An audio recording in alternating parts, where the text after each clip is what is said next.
तो बच्चों आज के लेक्चर में हम अप्रैल 2025 में सेट्स एंड रिलेशन के ऊपर जितने भी क्वेश्चन पूछे गए वो सारे सोल्व करेंगे।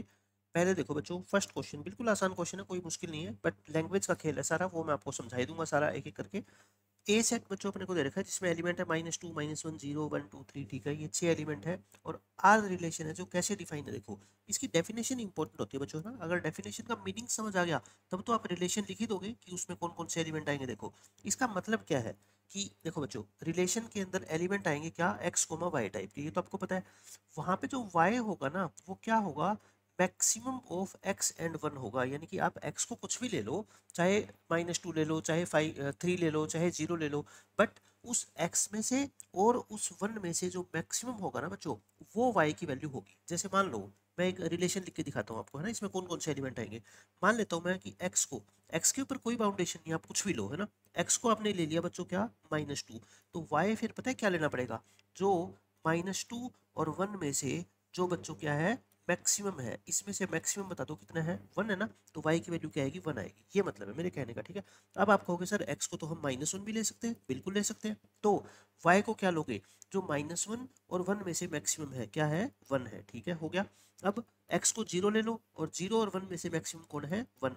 x को 1 ले लो, 1 और 1 में से तो मैक्सिमम क्या है, 1 ही है, मतलब दोनों सेम ही है। x को क्या ले लो बच्चों, अब 2 ले लो। अब ध्यान से सुनो मेरी बात, x को अगर आपने 2 ले लिया तो अब y 1 नहीं होगा। अब x को अगर आपने 2 ले लिया तो y क्या है, बताओ बताओ यहाँ से, 2 और 1 में से जो बच्चों क्या है मैक्सिमम है, और मैक्सिमम तो 2 है ना, तो y को भी क्या लेना पड़ेगा, 2। और x को अगर 3 ले लिया तो y को भी क्या लेना पड़ेगा, 3 लेना पड़ेगा, ठीक है। ये बात समझ गए, बस समझ गए तो क्वेश्चन खत्म। ये अपना आर रिलेशन आ गया। कितने एलिमेंट है बच्चों, इसमें 6 एलिमेंट है। Number of elements in are कितना है बच्चों, l, तो यानी कि l की वैल्यू तो कितनी आ गई, 6। अब छोटा सा क्वेश्चन और है कि m और n minimum number of elements है जिससे कि ये रिलेशन में ऐड करें, जिससे ये रिलेशन क्या बन जाए, reflexive and symmetric relation respectively. मतलब कहता है कितने एलिमेंट इसमें और ऐड करें हम कम से कम कि ये रिलेशन रिफ्लेक्सिव बन जाए, उसको तो बोलेंगे हम क्या, m। तो यानी कि कितने एलिमेंट और ऐड करने पड़ेंगे रिफ्लेक्सिव के लिए। बच्चों रिफ्लेक्सिव के लिए क्या होता है, देखो -2 है तो -2 कोमा -2 होना चाहिए, जो कि नहीं है रिलेशन में। -1 कोमा -1 होना चाहिए, 0,0 होना चाहिए, 1,1 2,2 3,3, ये तो है ना। तो m की वैल्यू कितनी आ गई बच्चों, 3 आ गई। मतलब 3 एलिमेंट कम से कम हमें और ऐड करने पड़ेंगे जिससे ये रिलेशन क्या बन जाए, रिफ्लेक्सिव बन जाए। सिमेट्रिक एन, सिमेट्रिक बनाने के लिए आप देखो आर, आर पे फोकस करना है आपको, सिर्फ इस आर पे, यहाँ पे। अब आप मेरे को बताओ, सिमेट्रिक बनाने के लिए -2,1 है तो 1,-2 लेना पड़ेगा, -1 है तो 1-1 लेना पड़ेगा, और 0 1 है तो 1 0 लेना पड़ेगा। और ये तो बच्चों सेम सेम है ना सारे। तो n की वैल्यू भी कितनी आ गई फिर बताओ आप मेरे को, 3 आ गई। लास्ट में क्या पूछा है आपको, आंसर। आंसर है बच्चों इन तीनों का सम, यानी कि l plus m plus n। Question का आंसर आ गया 12। आसान क्वेश्चन था। अब बच्चों नेक्स्ट क्वेश्चन पे आ जाओ। देखो ये बहुत शानदार क्वेश्चन है, मैं बिल्कुल इजी तरीके से आपको एक्सप्लेन कर दूंगा इस क्वेश्चन को। ए सेट है बच्चों जिसमें 1 से लेके 100 तक एलिमेंट है, ठीक है। और रिलेशन क्या है, जिसमें ए बी टाइप का एलिमेंट आएगा, और ए की वैल्यू क्या है, 2b+1। मैं आपको हर बार ये कहता हूँ रिलेशन चैप्टर में, इस डेफिनेशन को एक तो होता है पढ़ना, आपने पढ़ लिया ए इक्वल टू 2b+1, नहीं, इसका मीनिंग समझो कि क्या मतलब है। पहला जो एलिमेंट है, ए का मतलब क्या होता है, पहला एलिमेंट, वो दूसरे एलिमेंट का क्या कर दो, डबल कर दो, यानी कि बी का डबल कर दो, और उसमें क्या कर दो, एक ऐड कर दो। मतलब बी को आप कुछ भी ले लो, बी को यहाँ से 1 ले लो, 2 ले लो, 3 ले लो, लेकिन जो ए आएगा ना वो बी का डबल +1 होगा, बी के डबल से एक ज्यादा होगा, ऐसे समझो, ठीक है। अब आपको आर रिलेशन लिखने में परेशानी नहीं आएगी। अब आप कहोगे सर हम बी को क्या लेंगे, 1 लेंगे, ठीक है, आपने बी को 1 ले लिया, ए को क्या लेना पड़ेगा फिर। देखो अगर बी 1 है तो मैं एक इजी लिख के दिखा देता हूँ। ए क्या था बताओ, 2b+1 था, तो 1+1 यानी कि कितना आ गया, 3 आ गया, तो ए को क्या लिखना पड़ेगा, 3, मतलब बी के डबल से एक ज्यादा। अब आप कहोगे बी को हम तो 2 लेंगे, ले लो, 2 का डबल कितना होता है, 4, 4 से एक ज्यादा मतलब कि 5। अब मैं लिख के नहीं दिखा रहा बार बार, है ना। फिर आप बी को क्या ले लो, 3, 3 के डबल से एक ज्यादा मतलब कि 7। अब आप समझ गए, अगर मैं यहाँ पे 4 लूंगा तो बच्चों यहाँ पे क्या लिखना पड़ेगा फिर बताओ, 9। अब लास्ट कितना ले सकते हो, मेन बात ये है ना। बी को मान लो आपने 49 ले लिया, 49 का डबल क्या होता है, 98, और 98 से एक ज्यादा बच्चों 99। अब अगर आपने बी को 50 ले लिया ना, तो फिर ए को क्या लेना पड़ेगा पता है, 50 का डबल +1, 101। लेकिन बच्चों ये तो ए सेट के अंदर है ही नहीं ना, इसका मतलब बस इतने ही एलिमेंट आप ले सकते हो। तो अगर मैं पहले ये पूछूं कि इस आर रिलेशन में कितने एलिमेंट है, देखना पीछे से काउंटिंग स्टार्ट करो, 1 2 3 4 अप टू 49, यानी कि इसमें टोटल कितने एलिमेंट है बच्चों, हालांकि ये चीज़ काम नहीं आएगी लेकिन फिर भी आपको पता होना चाहिए कि पूछे जा सकते हैं कितने एलिमेंट है, 49 है, ठीक है। यहाँ तक क्वेश्चन हो गया खत्म। अब जो मेन बात स्टार्ट होती है ना वो यहाँ से है, देखो कहता है लेट A1 A2 एक एलिमेंट है, फिर A2 A3 A3 A4, देखो इन एलिमेंट में एक सिमिट्री देखो, ये A2 पे खत्म हो रहा है और ये A2 से स्टार्ट हो रहा है, ये A3 पे खत्म, ये A3 से स्टार्ट, मतलब कि आपको इस रिलेशन में जो 49 एलिमेंट है ना उनमें से ऐसे ऐसे एलिमेंट की एक सीक्वेंस क्रिएट करनी है जिसमें ये वाला एलिमेंट और उससे नेक्स्ट एलिमेंट का पहले वाला जो ये नंबर है वो क्या हो बच्चों, सेम हो। ये कहता है ये एक सीक्वेंस है के एलिमेंट की in of are such that the second entry of each ordered pair, मतलब जो ये सेकंड एंट्री है वो नेक्स्ट ऑर्डर पेयर की फर्स्ट एंट्री के इक्वल है। समझ गए आप मेरी बात, मतलब कि देखो ये क्या लिखा हुआ है इसने, A1 A2, फिर नेक्स्ट एलिमेंट क्या है A2 A3, फिर नेक्स्ट एलिमेंट क्या है बच्चों A3 A4, और चलते चलते कहता है ए के और ए के प्लस वन। देखो ये के एलिमेंट की सीक्वेंस है, कैसे 1 से स्टार्ट हुआ A1 A2 A3 ए के तक, मतलब ये के एलिमेंट की क्या है बच्चों एक सीक्वेंस है। लेकिन क्या आपको लगता है कि सारे एलिमेंट को इस फॉर्मेट में लिखा जा सकता है, भाई 3 1 है तो 1 से तो कोई एलिमेंट स्टार्ट ही नहीं होगा ना, 1 से तो कोई एलिमेंट स्टार्ट हो ही नहीं सकता। इसका मतलब ये कहता है ऐसी सीक्वेंस लिखना अगर पॉसिबल है किन से, आर के ही कुछ एलिमेंट लेके, तो बताओ इस सीक्वेंस में कितने मैक्सिमम एलिमेंट आ सकते हैं। तो बच्चों क्या कहता है, लार्जेस्ट इंटीजर के for which such A sequence exist, मतलब कि इस ऐसी सीक्वेंस में, मैं सिंपल लैंग्वेज में लिख देता हूँ, ऐसी सीक्वेंस में मैक्सिमम कितने एलिमेंट्स आ सकते हैं, ये आपसे पूछा गया है। मैक्सिमम वैल्यू ऑफ के पूछी है, इसका मतलब क्या, मैक्सिमम कितने एलिमेंट्स आएंगे, ये आपसे पूछा गया है, ठीक है। बस ये आपका आंसर है। अब आप बताओ कैसे स्टार्ट करोगे। मैं कहता हूँ अब ना पीछे से काउंटिंग स्टार्ट कर दो। देखो यहाँ से 1 3, आपने पहले एलिमेंट क्या लिखा था 1 3 है ना, 3 1 ये। अब अगर ये बच्चों 3 से स्टार्ट हुआ है तो इससे पहले वाला एलिमेंट 3 पे खत्म हुआ होगा, क्योंकि यही तो है। देखो A1 A2 A2 A3, तो 3 और 3 से पहले क्या लिखा होगा आपने, अगर B3 है तो बच्चों 3 का डबल प्लस 1 यानी कि 7, इससे सोचना आसान हो जाएगा है ना। फिर यहाँ पे 7 लिखो और 7 का डबल प्लस 1 यानी कि 15, फिर यहाँ पे बोलो 15 से खत्म, 15 का डबल प्लस 1 31, यहाँ पे 31, 31 का डबल 62, एक ज़्यादा 63। अब यहाँ पे क्या लिखोगे 63, लेकिन बच्चों ये तो लिख ही नहीं सकते ना, बी तो मैक्सिमम में कितना लिख सकते हो आप 49, तो इसका मतलब ये तो लिखना पॉसिबल है ही नहीं।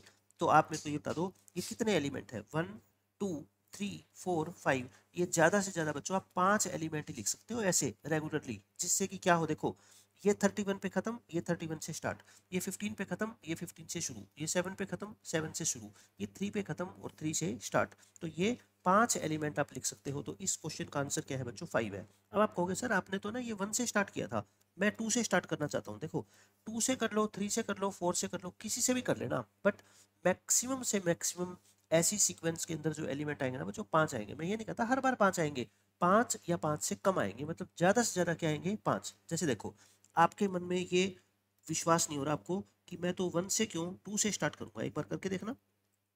अगर 2 से आपने स्टार्ट कर दिया तो 2 का डबल प्लस 1 5, यहाँ 5 लिखोगे तो यहाँ 11 लिखना पड़ेगा, यहाँ 11 लिखोगे तो 23, और यहाँ 23 लिखोगे तो बच्चों यहाँ क्या लिखना पड़ेगा आपको 47, और यहाँ अगर 47 लिखोगे 47 लिखोगे तो यहाँ 95। अब आप मेरे को बता दो ये कितने एलिमेंट आपको दिख रहे हैं, ये भी तो 5 ही एलिमेंट है ना।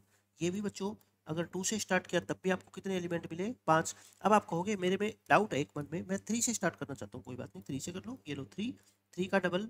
अब देखो ये तो पहले वाला ही आ गया ना, ये तो यहीं से स्टार्ट होगी, ये तो यहीं से स्टार्ट होगी, ठीक है। तो अब तो ये 4 ही आएंगे बस, 7 यहाँ लिखोगे तो यहाँ कितना आएगा बच्चों 15। अब आप समझ गए मैं क्या कहना चाहता हूँ। तो अब आगे आप जैसे स्टार्ट करोगे ना तो वो पहले वाली कोई ना कोई सीक्वेंस बन जाएगी। तो इसमें कितने एलिमेंट आए देखो 4। इस तरह से बच्चों ऐसी कोई भी सीक्वेंस जो एग्जिस्ट करेगी उसमें ज़्यादा से ज़्यादा एलिमेंट आपको 5 ही देखने को मिलेंगे। और वही आपसे क्वेश्चन में पूछा था के एलिमेंट की ऐसी सीक्वेंस है तो के की लार्जेस्ट वैल्यू बताओ, ठीक है। बस आंसर आ गया 5। उसके बाद बच्चों ये क्वेश्चन देख लो, आसान क्वेश्चन है। इसमें एक आपको ए जो सेट है ना उसके अंदर सारे के सारे क्या आएंगे फंक्शन आएंगे। पहले एलिमेंट आते थे है ना 1 2 3, फिर पेयर बनता था 1 2 2 3 का। अब की बार बच्चों फंक्शन आएंगे इसमें है ना, जैसे एफ कोमा जी आ गया, जी कोमा एच आ गया, ऐसे ऐसे पेयर आएंगे। और इसके अंदर एफ और जी का पेयर कब आएगा, देखो रिलेशन की क्या होती है डेफिनेशन, पहले ये क्या होता था एक्स होता था, ये क्या होता था y होता था। अब ये x और y की जगह क्या है बच्चों, खुद एलिमेंट फंक्शन है ना, फंक्शन। और ये f कोमा g फंक्शन का पेयर इस रिलेशन में कब आएगा, जब ये दो कंडीशन को सेटिस्फाई करेगा। देखो ध्यान से, f0 इक्वल टू g1 और f1 इक्वल टू g0 है ना, मतलब कि f की वैल्यू 0 पे और g की वैल्यू 1 पे अगर सेम है, और f की वैल्यू 1 पे और g की वैल्यू 0 पे अगर सेम है, तभी f कोमा g का जो पेयर है वो रिलेशन में आएगा। ये डेफिनेशन है, ठीक है। और अब आपको चेक करना है कि कौन सा ये रिलेशन है, रिफ्लेक्सिव, सिमेट्रिक, ट्रांजिटिव। पहले हम किसके लिए चेक करते हैं बच्चों, रिफ्लेक्सिव के लिए। रिफ्लेक्सिव के लिए मैंने सबसे आसान आपको क्या तरीका बता रखा है, बताओ। f और g को क्या मान लिया करो आप, इक्वल मान लिया करो। मतलब ये पेयर जो है वो g की जगह भी मैं क्या लिख दूं, f लिख दूं। अच्छा मेरे को ये बता दो, ये f कोमा f कब आएगा, कब आएगा। देखो जब आप कहोगे सर देखो ये f पहला और ये g दूसरा, तो पहला दूसरा, पहले में 0 और दूसरे में 1, जब ये हो एंड, ध्यान से सुनना मेरी बात, f1 f कौन सा पहला और g कौन सा दूसरा, और f0 f1 equal to f0, मतलब कि जब ये दोनों कंडीशन बच्चों सेटिस्फाई हो। लेकिन एक बात बताओ, क्या सारे फंक्शन में f0 और f1 क्या इक्वल होते हैं, मतलब कि f तो कब आएगा इसमें, जब f0 और f1 क्या होंगे बच्चों, इक्वल। लेकिन एक बात बताओ, क्या कोई भी फंक्शन के अंदर उसकी वैल्यू 0 पे और 1 पे हमेशा इक्वल होती है, नहीं होती ना हमेशा इक्वल। तो मैंने क्या बता रखा है, f और g को इक्वल मानने के बाद अगर ये डेफिनेशन हमेशा ट्रू है तब तो वो पेयर आएगा उसमें, और हमेशा ट्रू नहीं है तो नहीं आएगा। अब आप बताओ, f0 इक्वल टू f1 होना चाहिए अगर ff आना चाहता है, but f0 equal to f1 हमेशा ट्रू तो नहीं होता ना बच्चों, कभी कभी हो सकता है हो भी जाए, लेकिन नॉट ऑलवेज ट्रू। समझ गए आप मेरी बात, नॉट ऑलवेज ट्रू। वो तो किसी कांस्टेंट फंक्शन के लिए तो हो सकता है हो जाए f0 equal to f1, but हमेशा तो नहीं होगा। इसका मतलब बच्चों आर रिलेशन को आप रिफ्लेक्सिव तो नहीं बोल सकते है ना, रिफ्लेक्सिव तो नहीं है। तो देखो नॉट रिफ्लेक्सिव और नाइदर रिफ्लेक्सिव, सिमेट्रिक, रिफ्लेक्सिव वाला तो खत्म है ना, नाइदर तो मतलब इससे तो हेल्प नहीं मिलने वाली। सिमेट्रिक के लिए देख लेते हैं। सिमेट्रिक में बताओ आप क्या करते हो, आप f कोमा g एलिमेंट मान के चलते हो, एफ जी रिलेशन में मानते हो। अगर एफ जी आपने मानना है तो इसका मतलब आप ये मान के चल रहे हो f0 इक्वल टू क्या है g1, और f1 किसके इक्वल है बच्चों, g0, ये तो मान के चल रहे हो। और क्या चेक करना है बताओ, चेक क्या करना है अब आपको कि इसका उल्टा यानी कि g कोमा f रिलेशन में है या नहीं, मतलब कि क्या चेक करना चाहते हो बताओ आप। देखो इसको पहला और दूसरा पटा करो है ना, पहला क्या बन गया g और दूसरा क्या बन गया f, पहले में 0 डालो और दूसरे में 1, एंड साथ में बच्चों एफ जी लिख के यानी कि जी एफ लिख के पहले 1 डालो और दूसरे में क्या डालो बच्चों, 0 डालो। अब आप ये बताओ, ये जी कोमा एफ तब आएगा जब ये चीज ट्रू होगी, और क्या ये चीज ट्रू है, क्या मैं कहता हूँ है। क्यों, देखो गिवन क्या है अपने को, F naught equal to G one, और ये भी देखो ये रहा F naught equal to G one, और F one equal to G naught, ये रहा F one equal to G naught, मतलब ये तो क्या है, ट्रू है। ट्रू है तो मतलब बच्चों आर कैसा रिलेशन हो गया, सिमेट्रिक हो गया है ना। आर कैसा रिलेशन हो गया, सिमेट्रिक। बच्चों को समझने में दिक्कत आती है कि कैसे मैं प्रूव कर रहा हूँ, बट मैं आपको समझा रहा हूँ एक एक चीज, ठीक है। अब बच्चों बात आती है किसकी, ट्रांजिटिव की। आप ही बता दो मेरे को, ट्रांजिटिव रिलेशन प्रूव करने के लिए आप क्या करते थे, आप दो एलिमेंट अज्यूम करते थे, कौन कौन से, एक तो एफ कोमा जी और एक बच्चों जी कोमा एच। ये मान लो क्या है रिलेशन के अंदर है। अगर ये रिलेशन में है तो मेरे को ध्यान से बताओ, ये रिलेशन में है तो इसका मतलब क्या, F naught equal to G one and F one equal to G naught है ना। और अगर जी एच रिलेशन में है, जी एच रिलेशन में है तो इसका मतलब क्या बताओ, जी एच यानी कि G naught equal to H one and G one equal to H naught. ये तो आपको गिवन है ना, क्योंकि ये तो डेफिनेशन ही है।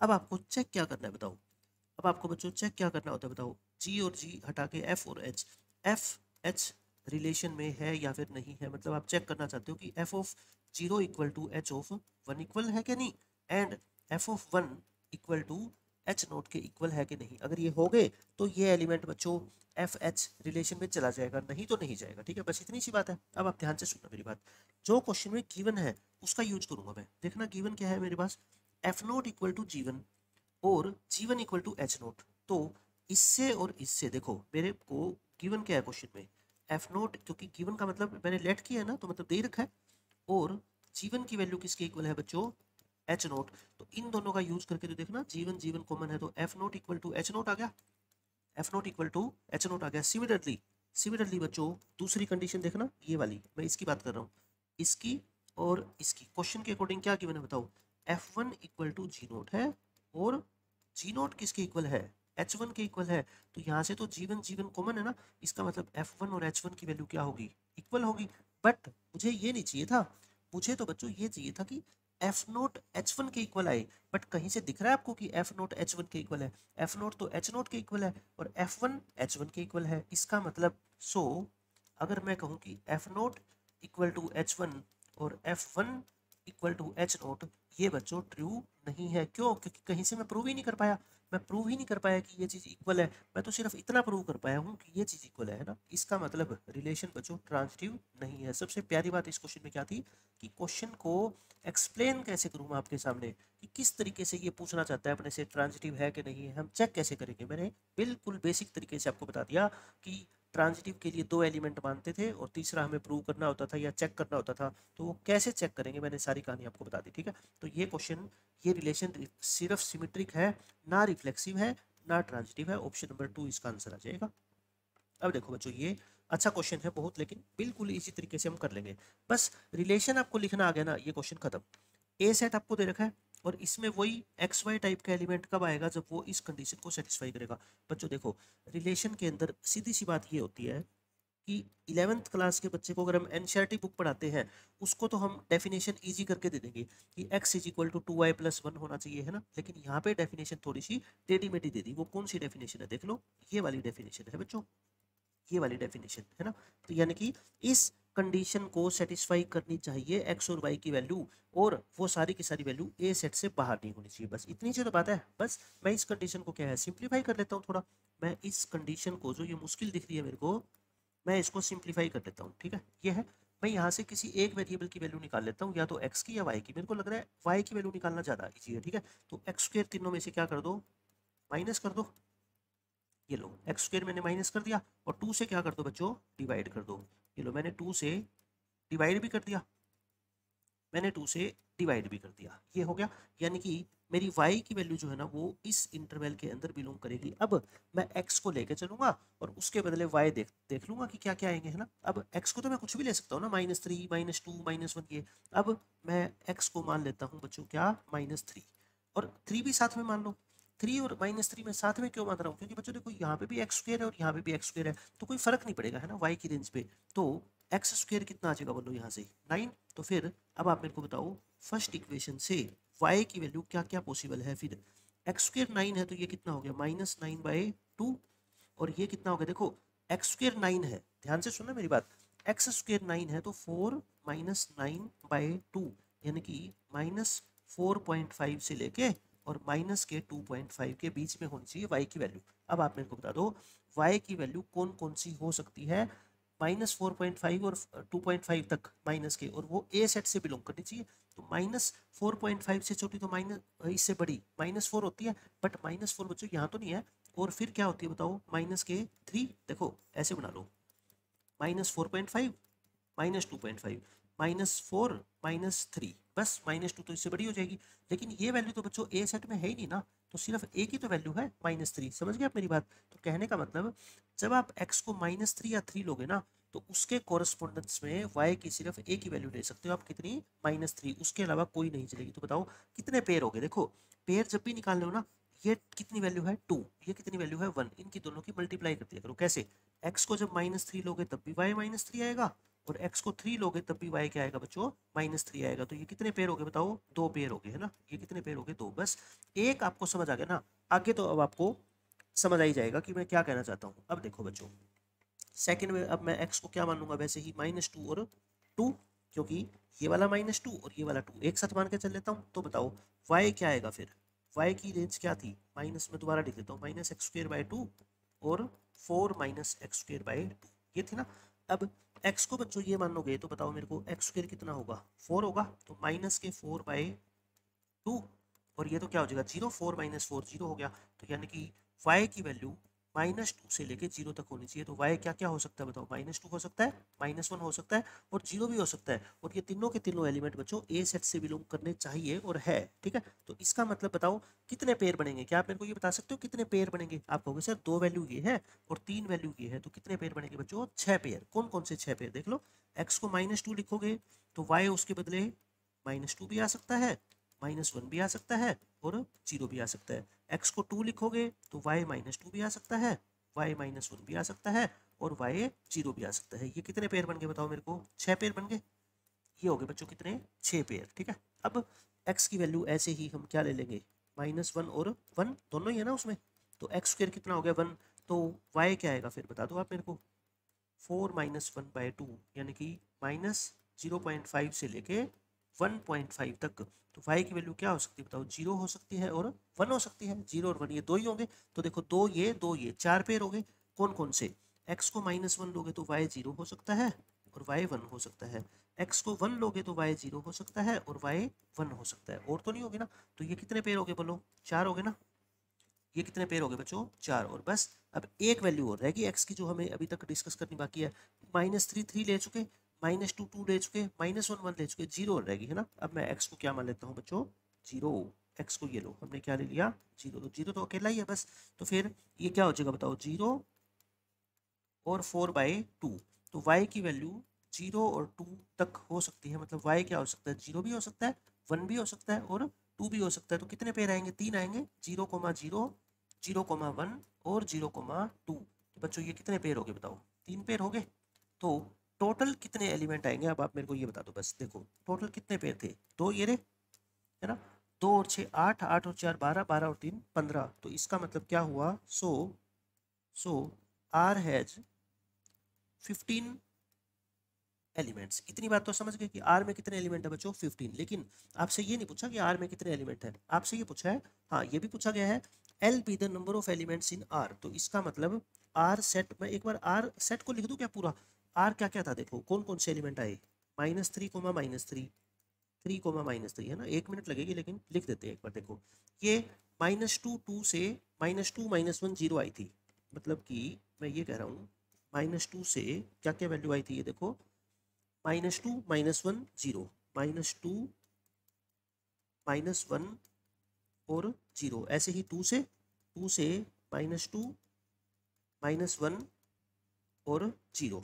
ऐसे ही फिर बच्चों अपनी -1 से क्या आई थी? 0 और 1, -1 से 0 और 1 लिख देता हूँ मैं, -1 से 0 और -1 से 1, ऐसे ही 1 से 0 और 1 से 1। और ऐसे ही बच्चों लास्ट जो है अपनी 0 से क्या आई थी? 0 0 0 1 0 2, 0 0 0 1 और 0 2। ये लो मैंने 15 के 15 एलिमेंट बच्चों लिख दिए। तो एल की वैल्यू तो कितनी आ गई? 15 आ गई। अब बस एक लास्ट क्वेश्चन इसने और पूछा है, कहता है M be the minimum number of elements that is required to be added in R so that to make it a reflexive relation. तो बताओ एन के लिए, एम के लिए कौन कौन से एलिमेंट ऐड करने पड़ेंगे रिफ्लेक्सिव? देखो ना, -3, -3, -3, -3 है, -2, -2 है बिल्कुल, -1, -1, -1, -1 मेरे को नहीं लग रहा कहीं पे भी है ना। तो इसको एक तो ऐड करना पड़ेगा इसको। फिर 0 0 0 0 बच्चों है, ये रहा 0 0 देखो। फिर 1 2 3 वाला और देख लो, 1 1 है क्या? 1 1 ये रहा। 2 2 है, 2 2 नहीं है ना, 2 2 नहीं है तो 2 2 ऐड करना पड़ेगा। 3 3 बच्चों 3 3 भी मेरे को कहीं नहीं दिख रहा, 3 3 भी ऐड करना पड़ेगा। तो यानी कि m की वैल्यू कितनी आ गई? 3। तो आपसे पूछा क्या गया है बच्चों?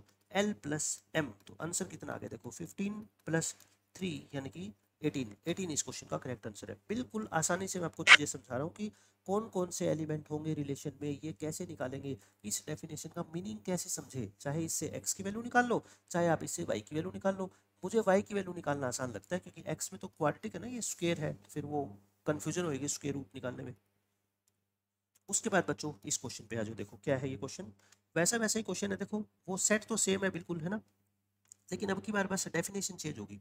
बहुत बहुत इंपॉर्टेंट डेफिनेशन है बच्चों। देखो रिलेशन के जितने भी क्वेश्चन अभी तक आए हैं ना, वो उसमें सिर्फ एक ही चीज़ इंपॉर्टेंट है, क्या? रिलेशन की डेफिनेशन को स्टडी करना, उसका मीनिंग क्या है वो समझना। अब अलग अलग क्वेश्चन करने से यही तो बेनिफिट होता है ना, कि हर बार अलग डेफिनेशन को आप स्टडी करोगे तो आपको पता लगेगा कि उस डेफिनेशन का मीनिंग कैसे निकाला जाता है, एलिब्रेट कैसे किया जाता है उसको।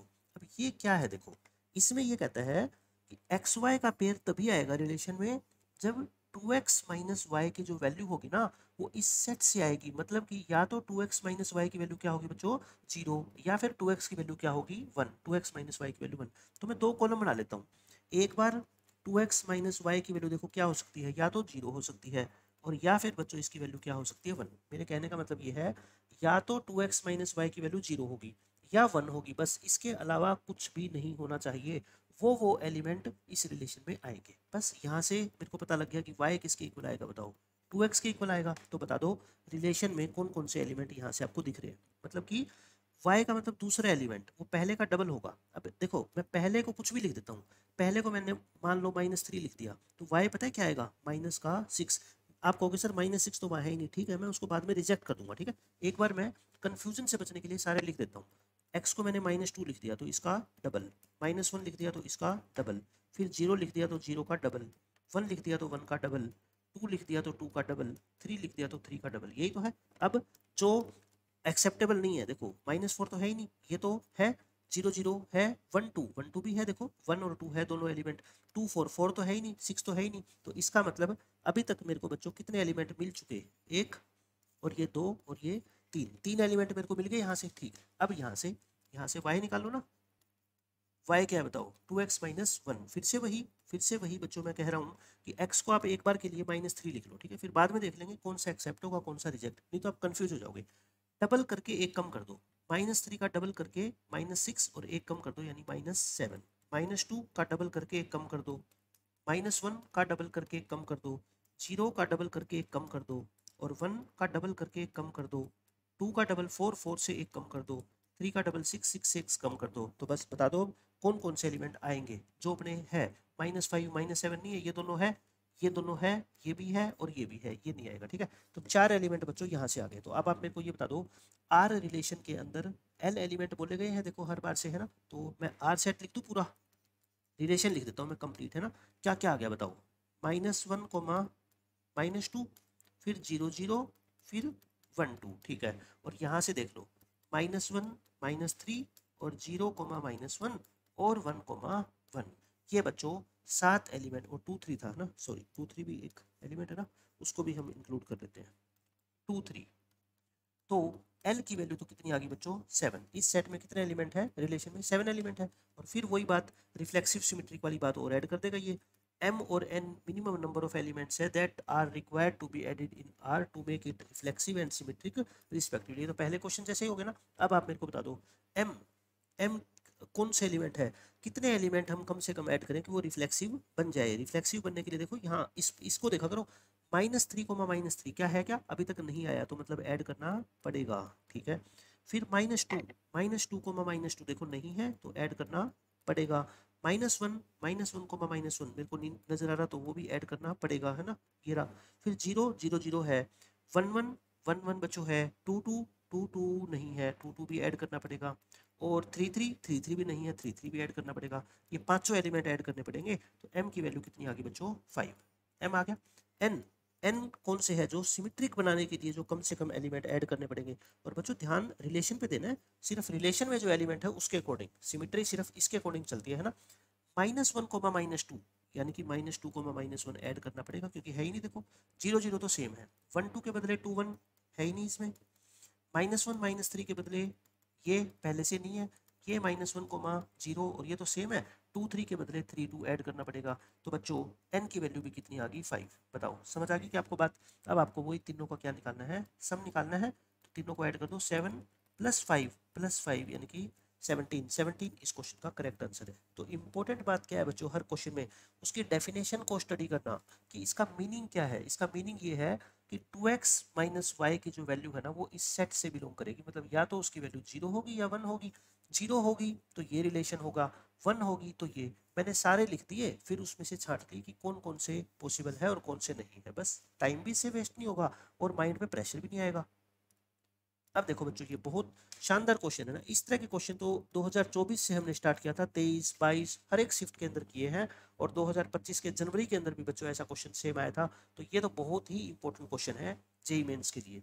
एक सेट आपको बच्चों ए दे रखा है, कहता है कितने रिलेशन आप बना सकते हो जिसमें ज़्यादा से ज़्यादा बच्चों 6 एलिमेंट होंगे और 1 2 पक्का आएगा, विच आर रिफ्लेक्सिव। रिफ्लेक्सिव होने जरूरी है, ट्रांजिटिव होने भी जरूरी है, बट सिमेट्रिक ना हो। पहले तो आप मेरे को ये बता दो, एक रोस ए मैं एक बार लिख देता हूँ ना ताकि बाद में समझाना आपको आसान हो।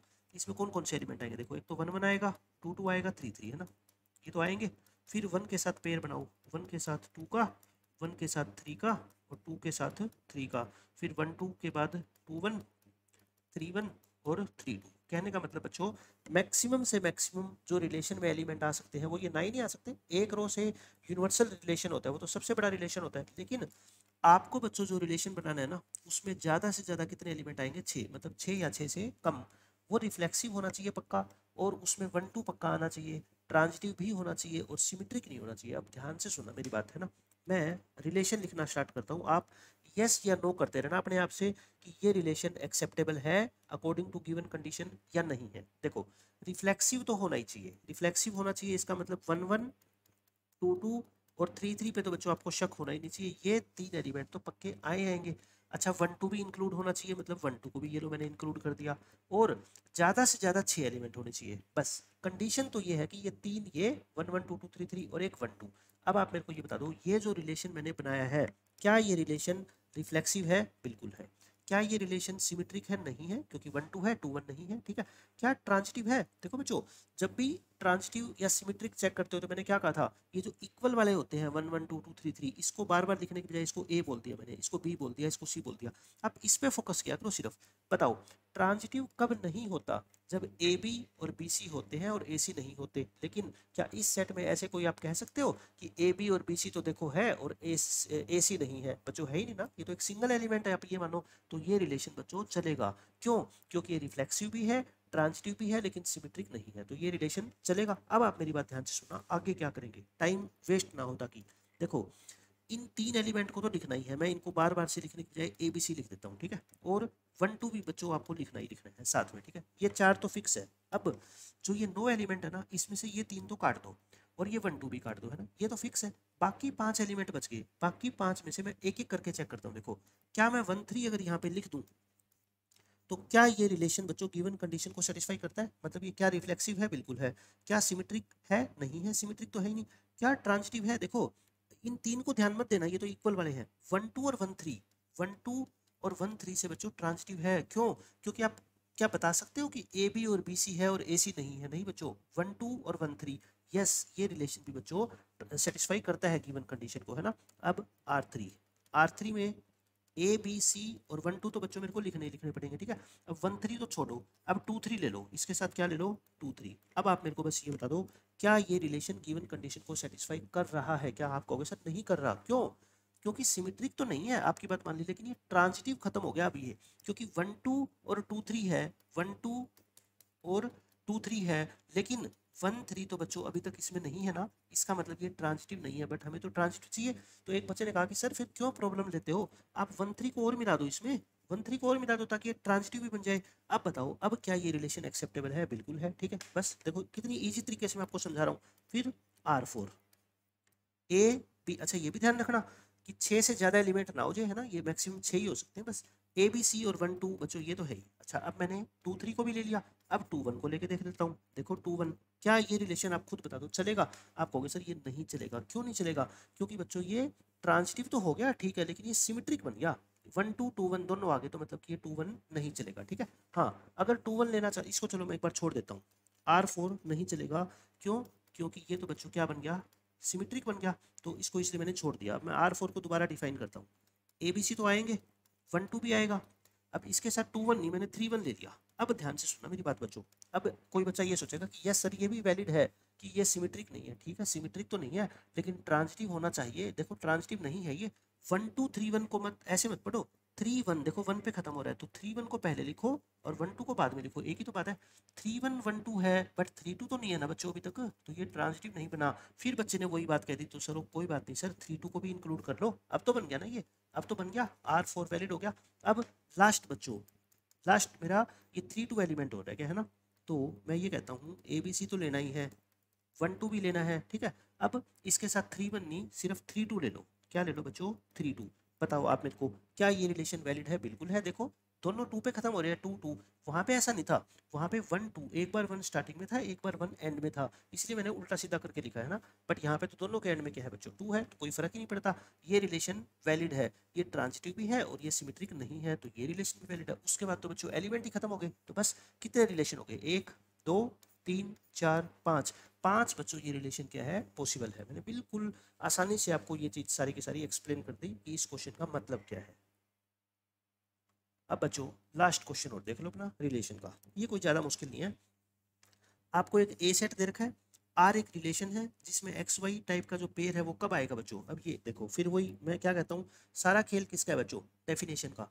डेफिनेशन क्या है, देखो यहाँ से ध्यान से पढ़ो इसको, कि एक्स और वाई में से जो भी एलिमेंट होगा उसकी मैक्सिमम वैल्यू जो आएगी ना, वो इस सेट में से आएगी। मतलब कि कहने का मतलब क्या है, देखो यहाँ पे तो 5 भी है, लेकिन 5 के साथ आप कोई भी एलिमेंट का पेयर नहीं बना सकते, वो एलिमेंट रिलेशन में नहीं जाएगा। क्यों? क्योंकि एक्स और वाई की जो भी मैक्सिमम वैल्यू होगी ना बच्चों, वो या तो क्या होगी 3 और या क्या होगी 4, बस इसके अलावा नहीं हो सकती। अब आप समझ गए मेरी बात का मतलब, कि जैसे मान लो आपने पेयर बना दिया 5,2, क्या ये पेयर रिलेशन में जाएगा? ये पेयर रिलेशन में नहीं जाएगा। क्यों? क्योंकि इसकी जो मैक्सिमम वैल्यू होगी ना, वो या तो 3 हो सकती है या 4, है ना। अब आप बताओ, क्या 0,1 जाएगा? क्या, मैं आपका सवाल पूछता हूँ माइंड चेक करने के लिए, क्या 0,1 जाएगा? नहीं जाएगा बच्चों।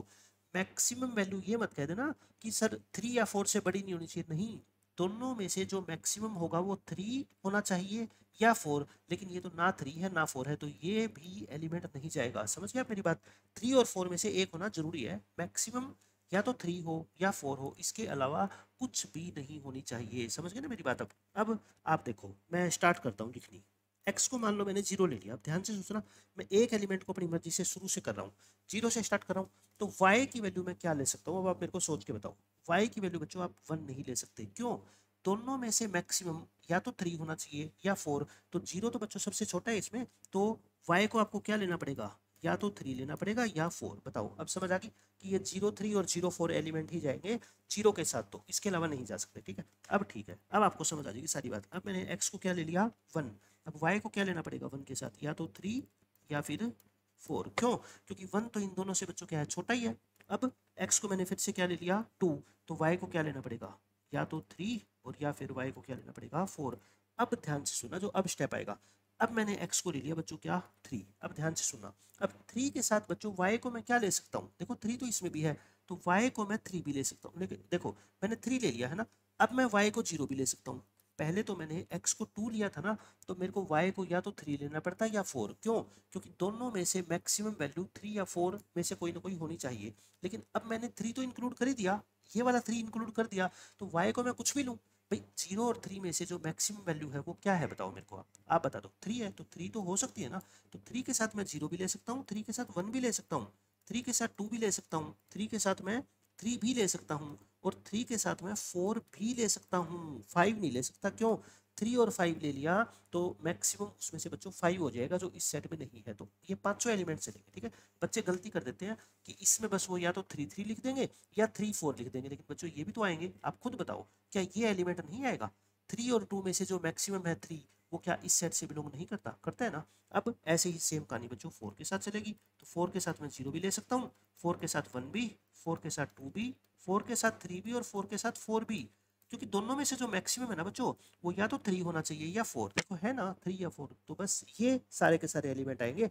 5 तो मैं ले ही नहीं सकता, क्योंकि अगर मैंने 5 ले लिया तो बच्चों 5 के साथ 0 मिलाऊंगा, तो दोनों में से जो मैक्सिमम तो 5 हो गया ना, 5 तो इसमें है ही नहीं ना, तो बस ये हो गए। देखो कितने हैं, 1 2 3 4 5 6, 5 ये और 5 ये, टोटल कितने हो गए बच्चों? ये टोटल 16 एलिमेंट्स हो गए, है ना, टोटल हो गए 16 एलिमेंट्स। और S1 जो स्टेटमेंट है ना, वो क्या कहती है? The number of elements in relation R is 18। तो इसका मतलब S1 जो है बच्चों को क्या है, फॉल्स है ना। S1 स्टेटमेंट क्या होगी? फॉल्स होगी। आपको लास्ट में यही पूछेगा कि कौन सी ट्रू है और कौन सी फॉल्स है, तो S1 तो फॉल्स होगी, बोथ आर ट्रू, गलत, ओनली S1 इज ट्रू, गलत। तो बस अब S2 के बारे में और चेक कर लेते हैं। H2 कैसा है? रिलेशन कहता है सिमेट्रिक है, but neither reflexive NOR transitive. ये तो बच्चों देख के ही बता सकते हैं ना, जब मैंने सारे एलिमेंट ही लिख दिए ऊपर, तो देख लो सिमेट्रिक। सिमेट्रिक चेक करो, सिमेट्रिक है क्या? 0 3 के बदले 3 0 बिल्कुल है, 0 4 के बदले 4 0, देख लो ये रहा, 1 3 के बदले 3 1, 1 4 के बदले 4 1, सब है यहाँ पे। 2 3 के बदले देखो 3 2, 2 4 के बदले 4 2, ये रहा 4 2, है ना। अब सारे चेक कर लो, सारे मिलेंगे आपको, सिमेट्रिक है ये रिलेशन।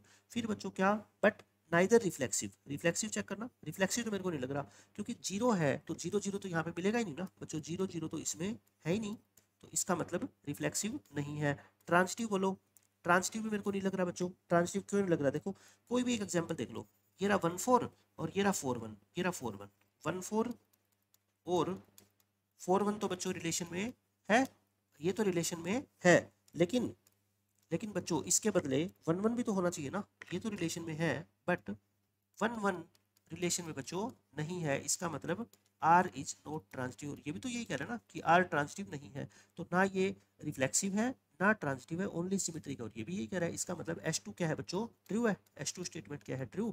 और यही पूछ रहा है कौन सी स्टेटमेंट बच्चों ट्रू है, तो ओनली S2 इज ट्रू। मैंने बहुत आसानी से आपको बता दिया कि S2 ट्रू है कि फॉल्स है। तो ये बच्चों 7 क्वेश्चन थे रिलेशन के ऊपर सारे। सेट्स का तो कोई क्वेश्चन है ही नहीं रिलेशन का। और आपको इनसे 7 क्वेश्चनों से क्या सीखने को मिला कि जो रिलेशन की डेफिनेशन होती है, देखो बच्चों हर PYQ से आपको क्या सीखने को मिलता है, हर बार मैंने नोट किया है ये जितने भी PYQs रिलेशन के ऊपर आए हैं उसमें जो डेफिनेशन होती है ना वो बिल्कुल अलग तरह की होती है। 2024 में जो डेफिनेशन आई वो सारी की सारी अलग थी, 23 वाली सारी अलग थी, मतलब एक तो एक दूसरे से मैच नहीं करती। इससे आपको क्या है, मैक्सिमम टाइप की डेफिनेशंस की प्रैक्टिस हो रही है ना, ताकि नए क्वेश्चन आए तो आपके सोचने का दायरा तो एटलीस्ट बढ़ गया ना कि किस तरीके से ये डेफिनेशन एग्जामिनर फ्रेम कर सकता है और आप उसका मीनिंग कैसे निकालोगे अपने दिमाग में कि जो आपके क्वेश्चन का पहली बार में ही आंसर सही दे दे। तो नेक्स्ट लेक्चर के अंदर बच्चों हम करेंगे फंक्शन। और फंक्शन का लेक्चर का वेट मत करना, उससे पहले मैं आपको बता देता हूँ 2024 और 2023 के 100% लेक्चर देख लो, क्योंकि फंक्शन के टोटल 10 क्वेश्चन है। 10 में से मैं आपको कहता हूँ 9 क्वेश्चंस आप खुद से सोल्व कर पाएंगे अप्रैल 2025 के, अगर ये सारे क्वेश्चन आपने सोल्व कर दिए तो, है ना। तो इतनी इंपॉर्टेंस है इन 2 सालों के PYQs की।